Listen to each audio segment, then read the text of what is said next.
आज की वीडियो में हम बात करने वाले हैं डॉक्टर रक्षिता सिंह एंड मिताली के बारे में। अभी कुछ वक्त पहले ही डॉक्टर भावेश वर्धानी जिन्होंने रक्षिता सिंह एंड मिताली के बारे में वीडियोस अपलोड की थी, जिसमें उन्होंने रक्षिता सिंह के बारे में बताया था कि किस तरह से रक्षिता पेशेंट की प्राइवेसी को अपना कंटेंट बना रही है। एंड वही मिताली के बारे में बताया था कि किस तरह से मिताली 10th और 12th के ऑडियंस को ये बताने की कोशिश कर रही है कि MBBS में आने के बाद आपको पढ़ाई कम करनी पड़ेगी एंड आप चाहो तो फुल टाइम कंटेंट क्रिएटर और बिजनेस भी खड़ा कर सकते हो। अब डॉक्टर के वीडियोस के बाद कुछ लोगों को लगा कि मे बी रक्षिता सिंह अपना कंटेंट चेंज कर दे, बट ऐसा कुछ नहीं हुआ।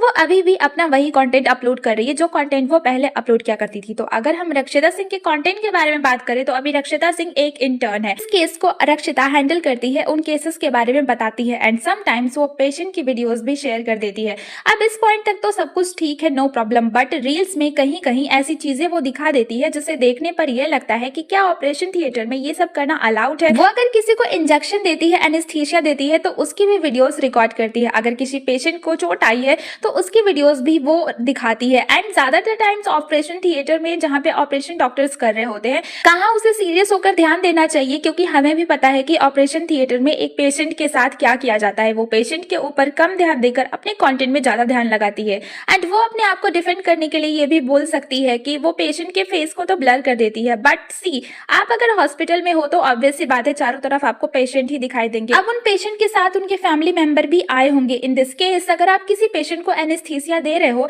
एंड आप उस पर ध्यान लगाने के बजाय ये ध्यान लगा रहे हो कि फोन के कैमरे का एंगल सही है या नहीं, या फिर वीडियो प्रॉपर तरीके से रिकॉर्ड हो रही है कि नहीं, तो ये काफी बैड है। एंड सेकेंड, बहुत हॉस्पिटल में अकॉर्डिंग टू मी ये सब करना अलाउड नहीं होगा। रक्षिता सिंह ने अपने चैनल पर रील अपलोड की थी, जो रील बेसिकली ऑपरेशन थिएटर का था, जहां पर डॉक्टर ऑपरेशन कर रहे थे एंड उसके ठीक बाद ही रक्षिता न्यूबॉर्न बेबी को वहां से लेकर जाती है एंड ये सब चीजें कॉन्स्टेंटली रिकॉर्ड हो रही होती है। तो इस पॉइंट पर आप सोचो कि अगर आप गवर्नमेंट हॉस्पिटल गए हो एंड वहां अभी अभी आपका न्यूबॉर्न बेबी हुआ है एंड आपको पता भी नहीं है कि आपका और आपके बेबी की प्राइवेसी को ब्रीच किया जा रहा है बस कंटेंट की वजह से, क्या इस चीज से आपको प्रॉब्लम होगी कि नहीं? कमेंट में जरूर बताना। आपको इस बात से प्रॉब्लम जरूर होगी कि आपसे बिना पूछे कोई आपके न्यूबॉर्न बेबी को कैसे रिकॉर्ड कर सकता है। अब आप ये भी सोच सकते हो कि इंटरनेट वगैरह पर जब वो अपलोड करती है तो ब्लर तो कर देगी, बट आप खुद सोचो कि क्या आप कंफर्टेबल हो कि न्यूबॉर्न बेबी को कोई बार बार रिकॉर्ड करे?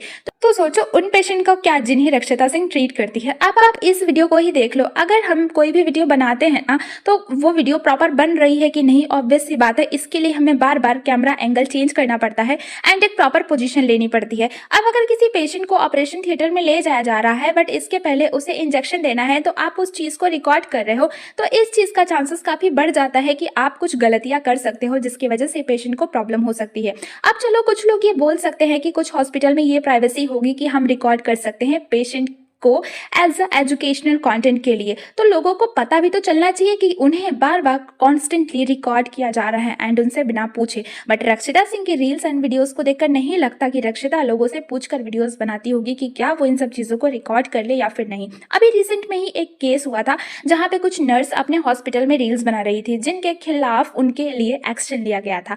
बट सी, रक्षिता सिंह का क्या, वो भी तो इसी तरह के कंटेंट कंटिन्यूसली बनाई जा रही है। बट पहले डॉक्टर्स का चैनल हुआ करता था यूट्यूब पर स्टूडेंट्स को मोटिवेट करने के लिए, ये बताने के लिए कि किस तरह से वो प्रिपरेशन करें ताकि उनकी नीट वगैरह में अच्छा से अच्छा स्कोर आए एंड किन मिस्टेक्स को वो अवॉइड करें during their preparation time. But अब ये सब बताने के बजाय ये बताया जाता है कि किस तरह से आप 2000 का प्लानर खरीद कर अपने स्टडीज को प्लान कर सकते हो। तो आपको कैसा लगेगा? I am talking about doctor Mitali, जिसके बारे में डॉक्टर भावेश ने अभी रीसेंट वीडियो अपलोड की है। मिताली जो कि MBBS के फाइनल ईयर में है एंड वो फुल टाइम कंटेंट क्रिएटर होने के साथ साथ अपना बिजनेस भी रन कर रही है एंड बेसिकली वो प्लानर वगैरह सेल करती है। तो आज हम उसी मेडिकल इन्फ्लुएंसर मिताली की बात करने वाले हैं। सी, आपको मेडिकल इन्फ्लुएंसर सुन के क्या लगता है कि शायद वो आपको हेल्दी लाइफस्टाइल रिलेटेड टिप्स देते होंगे, या फिर अगर आप नीट एस्पिरेंट हो तो वो आपको गाइड करते होंगे कि किस तरह से आपको पढ़ाई करनी है। बट डॉक्टर मिताली जो अपना यूट्यूब चैनल एंड इंस्टाग्राम पर कुछ ऐसा दिखा रही है जो कि रियलिटी से बहुत ज्यादा डिफरेंट है। तो जो मिताली है ना, उन्होंने अपने MBBS के सेकेंड ईयर से ही कंटेंट क्रिएट करना शुरू कर दिया था। तो फिलहाल में मिताली के यूट्यूब चैनल पर 1 मिलियन से ज्यादा सब्सक्राइबर फॉलोवर्स हैं एंड उनके इंस्टाग्राम पे भी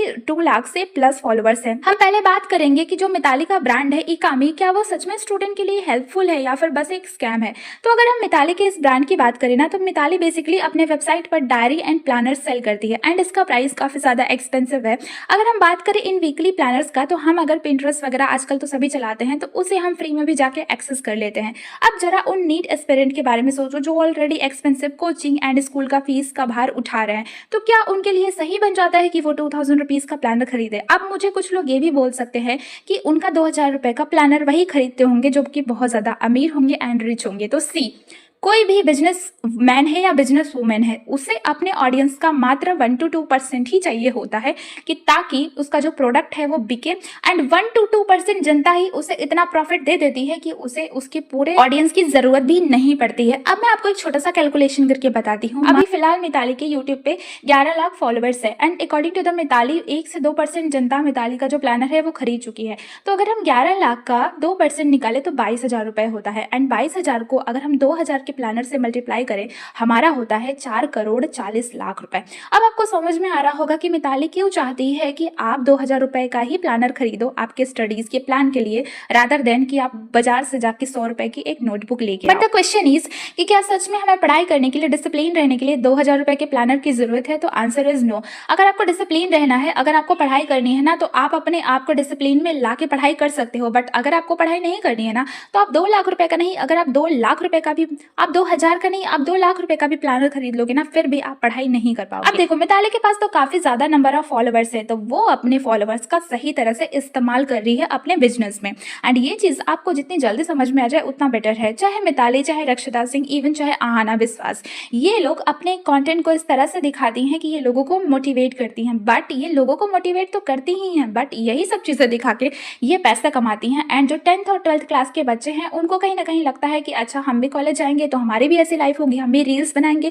हम भी ये शूट करेंगे, वो करेंगे, ऐसा करेंगे। बट एक्चुअली में ऐसा कुछ नहीं होता है। किसी भी डॉक्टर को या डॉक्टर बनने के लिए बहुत ज्यादा पढ़ाई करनी पड़ती है। इवन जितना हम नीट में पढ़ाई नहीं करते उससे भी ज्यादा पढ़ाई हमें MBBS में करनी पड़ती है, बिकॉज MBBS बहुत ही ज्यादा टफ है। हमारे आसपास बहुत सारे ऐसे मेडिकल एंड इंजीनियरिंग स्टूडेंट हैं जो रियल लाइफ प्रॉब्लम को सॉल्व करने के बजाय इस चीज को प्रमोट करने में बिजी हैं कि कितनी % उनके ऑडियंस उनके प्रोडक्ट को खरीदे। बट मैं आपको बता दूं कि 2000 रुपए का प्लानर का जो ये स्कैम है ना, ये तो बस स्कैम का एक हिस्सा है। मिताली एक फुल टाइम ब्यूटी इन्फ्लुएंसर है जिसके लगभग हर जो पोस्ट होते हैं ना वो पेड होते हैं। अब मिताली का ये रील्स देखो, इस रील्स में मिताली एक प्रोडक्ट कॉन्सेप्ट कर रही है। जिसने इस प्रोडक्ट को मिताली को भेजा होगा उसने भी उसे पैसे दिए होंगे एंड उसे ये प्रोडक्ट भी फ्री में मिल गया एंड अब यूट्यूब से जो मोनेटाइजेशन से पैसा आएगा वो भी पैसे मिताली को हुए। तो आप सोच ही रहे हो कि ये लोग अब किस तरह से हमें बेवकूफ बना के पैसे कमाते हैं एंड कभी कभी तो ये लोग वो चीज भी प्रमोट कर देते हैं पैसे के लिए जो हमारे लिए बिल्कुल यूजफुल भी नहीं है।